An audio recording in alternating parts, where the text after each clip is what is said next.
In early 1781, the Southern campaign of the American Revolution was at a critical point. British forces under Lieutenant Colonel Banastre Tarleton pushed through the Carolinas, determined to crush the American resistance. General Daniel Morgan, leading a mix of militia and Continental troops, devised a clever plan to lure the British into battle. He chose Cowpens, a grassy field in South Carolina, as the ground for his stand. The terrain offered clear space for maneuvering and natural features to his advantage. Soldiers gathered with tense anticipation, knowing a decisive clash was near. Morgan understood the strengths and weaknesses of his mixed force. He arranged his men in 3 lines.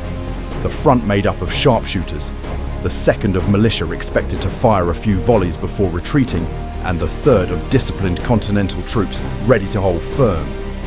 Cavalry units were hidden on the flanks, prepared to strike at the right moment.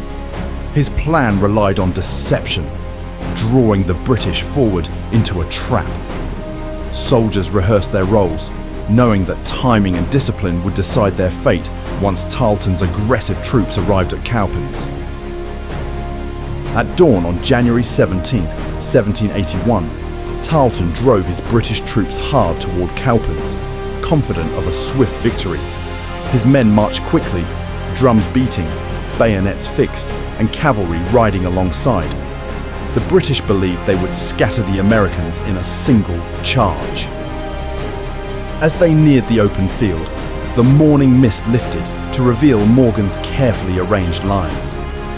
Redcoats tightened their ranks, their officers shouting commands. The clash was inevitable, and both sides braced for the battle that was about to erupt. The first exchange erupted as American sharpshooters fired from the front line, striking the advancing Redcoats. British troops pushed forward, bayonets ready, forcing the sharpshooters to fall back as planned.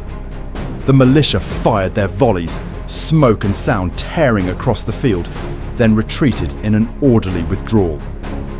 Believing the Americans were breaking, Tarleton ordered his men to charge with greater speed.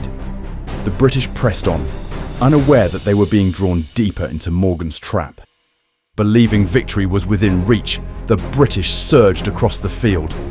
Their lines grew stretched and uneven as they chased the retreating militia. Drums and shouts filled the air, while smoke from musket fire hung low over the grass. British cavalry swept forward to strike the American flanks, but hidden horsemen waited for the signal to respond. The Redcoats pressed toward the third line of Continentals, expecting them to scatter like the others. Instead, the Americans stood firm, calm, and ready for the decisive moment.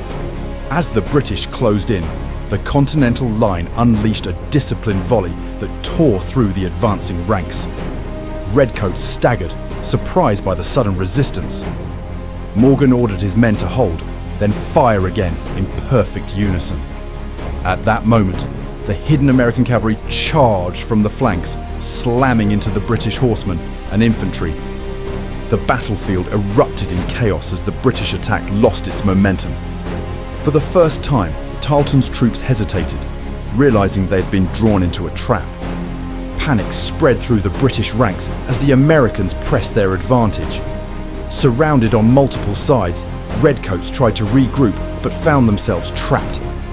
Cavalry charges scattered their formations, while militia, once thought to be retreating, returned to strike again. Shouts, smoke, and confusion filled the field as order broke down. Soldiers dropped weapons or fled, while others surrendered in groups. Tarleton attempted to rally his men, but the momentum was gone. The disciplined American defense had turned into a sweeping counterattack that shattered the British line. When the fighting ended, the field at Cowpens was littered with abandoned weapons and exhausted men. Hundreds of British soldiers surrendered, their red coats standing out against the trampled grass. American troops gathered prisoners and secured supplies left behind. The militia and Continentals celebrated a stunning victory, their cheers echoing across the battlefield. For the first time in the Southern campaign, The Americans had decisively defeated a major British force. Word spread quickly, and the triumph at Cowpens became a rallying point for the Patriot cause. The victory at Cowpens proved to be a turning point in the Southern campaign. Tarleton's defeat crippled British strength in the Carolinas and boosted American morale. General Morgan's clever tactics became a model of battlefield strategy studied for generations.